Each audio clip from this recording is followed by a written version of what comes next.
Lots of us struggle with taking our kids out into the community. How do you include your kid in family outings or go to the store or just get gas without getting the stink eye, as we call it? It's exhausting to even think about going out to get a gallon of milk sometimes. How will I keep him near me? What if he breaks something? Everyone will stare at me when he makes that weird sound. How can I get him back in the car without the normal ritual of trying to drink Slurpee out of the machine and touch all the cups? It's all about networking, building relationships, education, and communication. Most people in the community want to help, or at least understand what's going on. Advertise your situation by car magnets or other material. Put the autism license plate on your car. One of the best things you can do without even having to talk is to have your child wear a t-shirt that explains it all. One says, "I have autism, be nice to my mom." Another says, "Caution, kid with autism." Lots of people will look at that and smile or nod as if they understand, and that really frees us from the dirty look. Take advantage of any of the autism-friendly services that exist. If there aren't any, make them yourself. Remember that not everyone can meet your unique needs, and some may not even want to try. That's okay. Just pick another source. Ask for the autism discount. Explain that your child may not stay for the entire show and ask if you can have a refund just in case. Chat with the manager at the grocery store about your child. Introduce him and tell the management what kinds of trials you have just trying to shop for some groceries.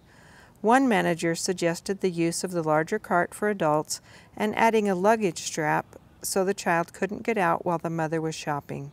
They arranged a code ADAM over the intercom in case the child did get away so that people were watching the doors until he could be found. One of our local businesses, Bouncing Off the Walls, arranged their schedule so that one night a month, the families affected by autism could come and bring whoever they wanted to bounce and chat with other families. It's become a popular place to go where everyone just gets it. Now even the owners have a special place in their hearts for the kids with autism.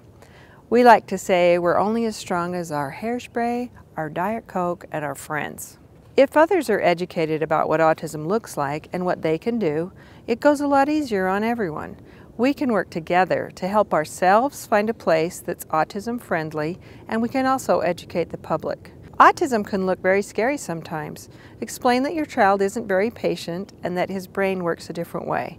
He's sometimes loud, but he won't hurt you, or whatever your situation is. Don't wait for someone else to build it for you. We can build our community to fit our needs to a certain extent.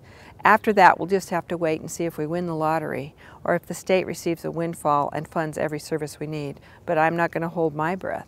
A little bit back, we were finding ourselves in the situation where we did not really have other families or supports. We were at a new school, and so I decided to get with one other parent, and we decided to start at our local library a support group. We called it Our World, and we met every week at the same time. And in that group, I met a family that actually lived just one street below us who had a little boy that had just been diagnosed with autism.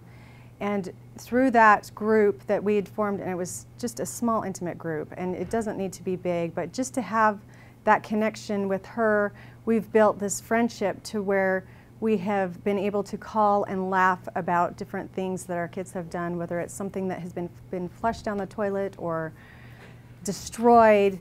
And then we have also been able to rejoice in the milestones that have been met or the things that have been done with our kids. And it's so good to have families interact with other families with autism or with any disability, because you can relate, you get it. If your child has a meltdown, then everybody pitches in, and it's kind of that support, that blanket, that comfort, that group, to where even if you have other siblings and other kids, they can get together and they don't feel so isolated or different, because they understand. And it's been really good to have the two families. We'll team tag and watch their little boy while they go out on a date, and then we feel comfortable leaving our guy and our kids at their house, because they just understand what he needs and how to divert if there's going to be a problem. And for us, just those family supports, those friendships have really helped and made a huge difference. There are lots of things happening in Utah for autism. The Autism Council of Utah, the Sahara Cares Carnival, Walk Now for Autism Speaks, the Big Mac Support Group, and many other support groups here in Utah.